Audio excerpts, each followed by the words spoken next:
A leader, a father, a hero. Martin Luther King was a man who dared to dream of a better world at a time when hatred and fear divided our nation. Martin Luther King Jr. Day is celebrated on the third Monday of January. However, today, April 4th, marks the 40th anniversary of his death. On March 30, 1968, King traveled to Memphis, Tennessee in support of black sanitation workers there, who had been on strike since March 12th for higher wages and better treatment. 4 days later, while still in Memphis, King gave his "I've Been to the Mountaintop" address to a rally at Mason Temple. And I've seen the promised land. I may not get there with you, but I want you to know tonight that we as a people will get to the promised land.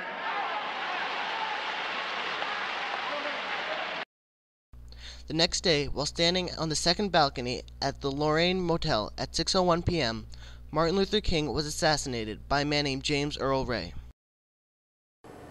I think we all were put on hold for a while.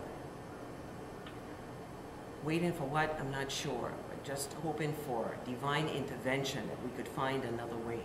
And thank God that we did.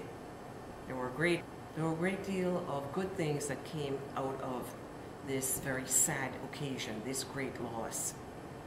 People began to talk, people began to open up their hearts, people began to open opportunities for people who were of color, minorities.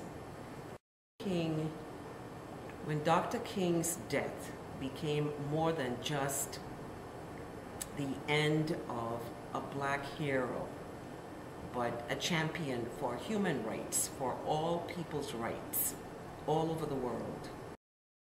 I was on the balcony. It was a fifth-story apartment building, and we were at the top floor on the balcony, my grandmother and I. And we were eating a snack when the news came across the radio that Martin Luther King had been assassinated. Say within a half an hour, we saw crowds of people gathering in the street, and they too were frustrated and angry.